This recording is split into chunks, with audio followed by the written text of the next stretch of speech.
विचलित मन से, परिस्थितियों से अभिभूत होना या लो कंसंट्रेशन से कैसे निपटा जाए। कंसंट्रेशन जीवन में हर पड़ाव पर जरूरी होता है। खासकर पढ़ने वाले बच्चों के लिए तो कंसंट्रेशन के बड़े मायने हैं। अब ऐसा क्या करें कि कंसंट्रेशन बढ़ जाए। स्टूडेंट्स के लिए आयोजित कार्यक्रम परीक्षा पे चर्चा में पीएम मोदी देश भर के छात्रों से सालाना जुड़ते हैं, मोटिवेट करते हैं।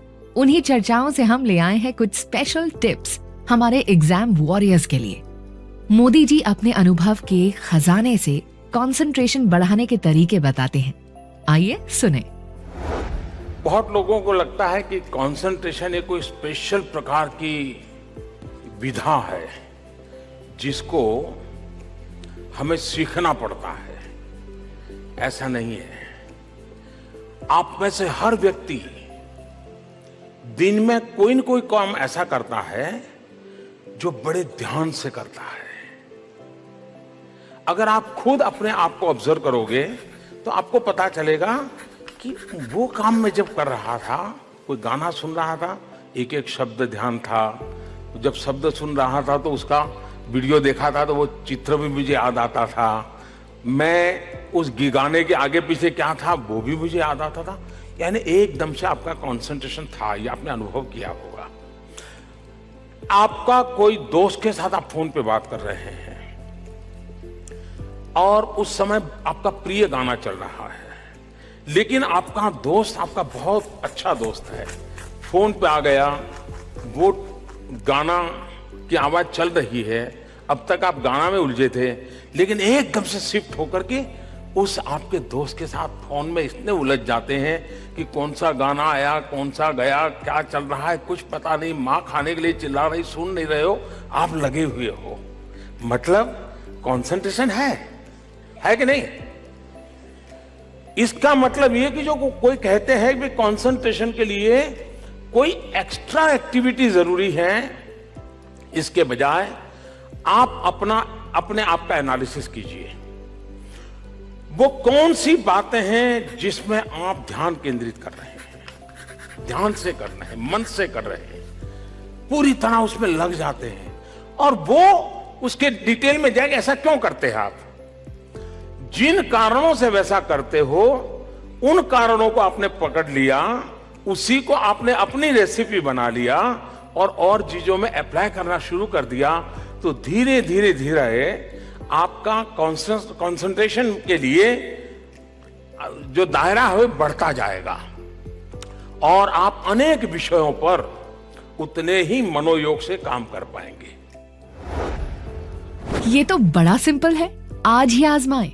खुद का एनालिसिस करें और जिस काम में आपका ध्यान लगता है, जिसे आप मन से करते हैं, उसकी गहराई में जाकर ये समझें कि उस काम में आपका मन क्यों लगता है, तो आप कंसंट्रेशन के सोर्स तक पहुंच सकते हैं। तो ये हुई कंसंट्रेशन की बात। जो ये कहते हैं कि मुझे तो याद नहीं रहता, उनके लिए मोदी जी बड़े काम की चीज बता रहे हैं। आप जो कहते हैं कि भाई मुझे याद नहीं रहता है, बहुत लोग कहते हैं याद नहीं रहता है, लेकिन किसी ने आपको बुरा कह दिया और एक वाक्य नहीं 10 वाक्य बुरे बोल गया, आप 6 साल के बाद भी उन 10 के 10 वाक्य याद रहते कि नहीं याद रहते?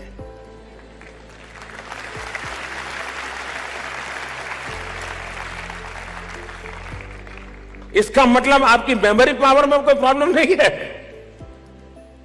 लेकिन वो चीज थी जो आपको छू गई, आप उसको भूल नहीं पा रहे हैं, आपको याद रह गया।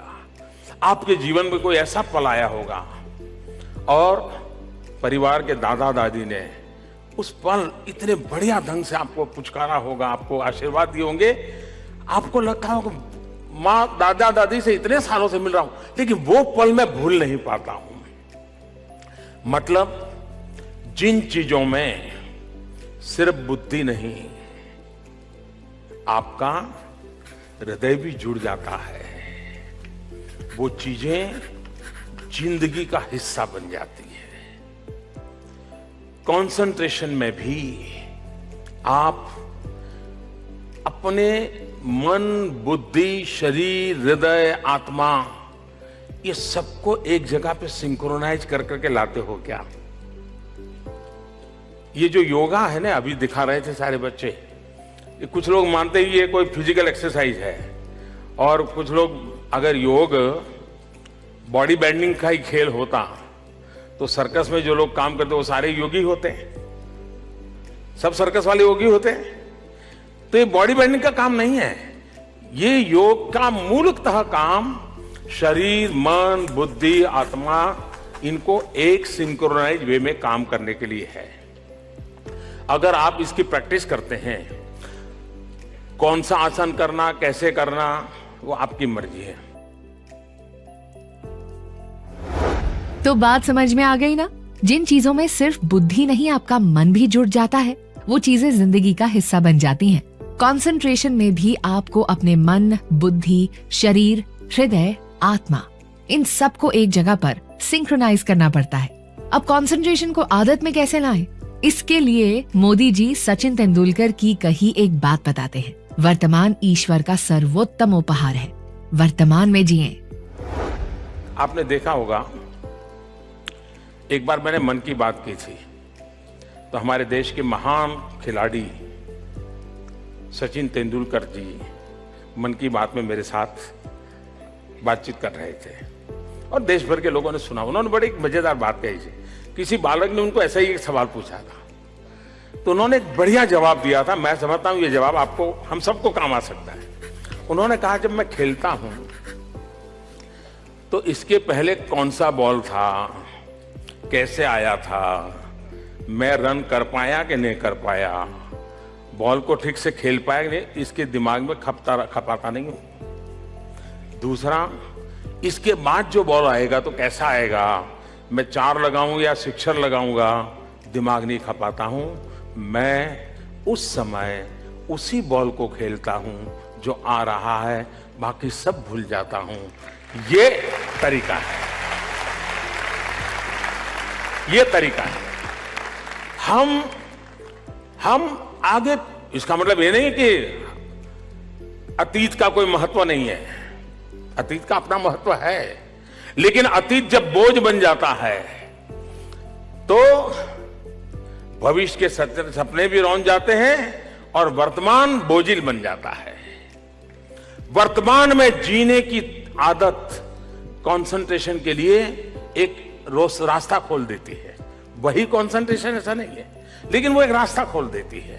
हम वर्तमान में, कोई आपको मिलने आया है, अब आप कभी कभी कोई किताब पढ़ते होंगे, किताब खुली है, लाइट पर्याप्त है, वातावरण शांत है, खुशनुमा माहौल है, लेकिन आंखें किताब पर है, आंख बराबर एक एक पन्ने पर चल रही है, लेकिन आप ऑफलाइन है।